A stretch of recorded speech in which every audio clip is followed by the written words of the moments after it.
Thank you, Cam, and good morning, ladies and gentlemen, and thank you for joining us, and especially to our youth that are here today. Thank you for joining us, and I really appreciate the excellent turnout this morning for the release of the report. I know you're here today because you do have an interest in our province and in our future, and you've been all involved in a process that is really all about our province's future. The kind of future Albertans want, not just for their children, but their children and their children, and the steps we need to take now to start building that future. As Albertans, I think we do a pretty good job of looking and planning ahead with initiatives like the 3-year business plans and the Sustainability Fund. Yes, they do involve looking a few years into the future and setting aside resources to help us through the inevitable downturns of a resource economy. My government took the next steps to put longer-term planning into actions with the initiatives like the 20-year capital plan to make sure that Alberta has the infrastructure needed by a growing population and the land use framework so that Albertans can be proud of their economic development, and that economic development will continue as we protect land for conservation, for recreation, urban development, agriculture, and very important, water quality.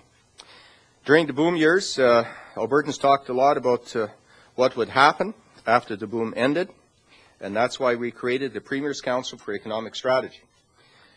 It was created in 2009 to look ahead, 30 years or more, to present a vision of what our province could become and identify the strategies we need to employ in the next few years that will put Alberta on a course to achieving great things in the future.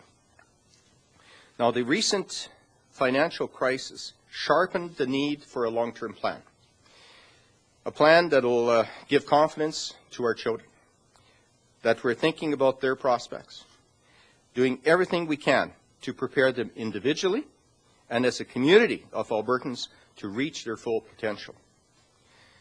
My commitment to Albertans to begin this important conversation with some interesting proposals as a starting point is fulfilled today. And this is a report for all Albertans.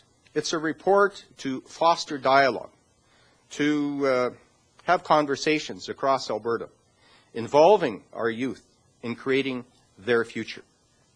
And now this work began by recruiting the very best people we could find. We were very fortunate that they, too, saw the need for this work and agreed to challenge themselves to this task.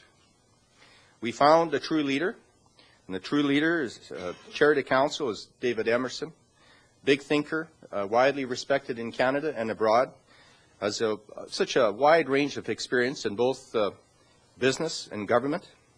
So we brought all these people together, and then we turned them loose.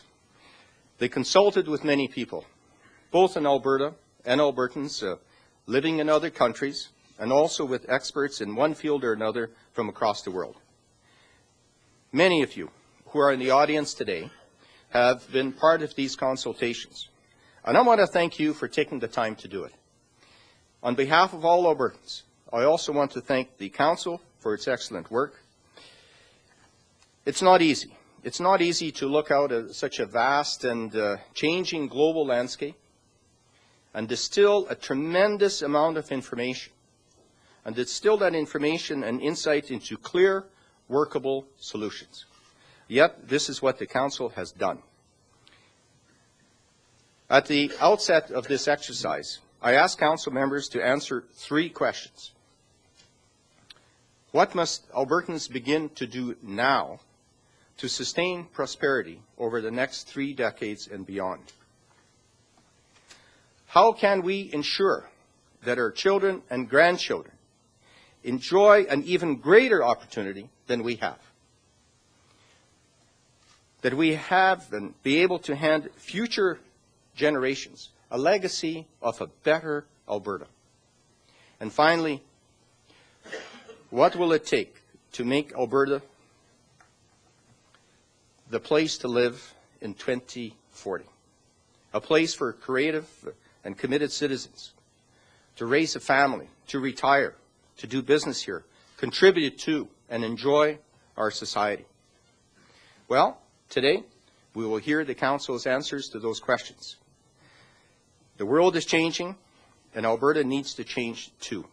We need to think long-term, and it's all about how to leverage our advantages, such as energy resources, into sustainable long-term growth and stability, and how we will equip future generations of Albertans to compete, and very important, succeed in the new global economy.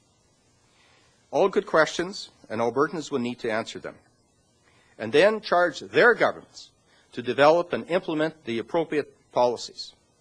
And this report provides a starting off point and some solid ideas for the next steps. And now I will turn the floor over to the Chair of the Premier's Council for Economic Strategy, Dr. David Emerson, and we all have an opportunity to hear what those ideas are. David, thank you.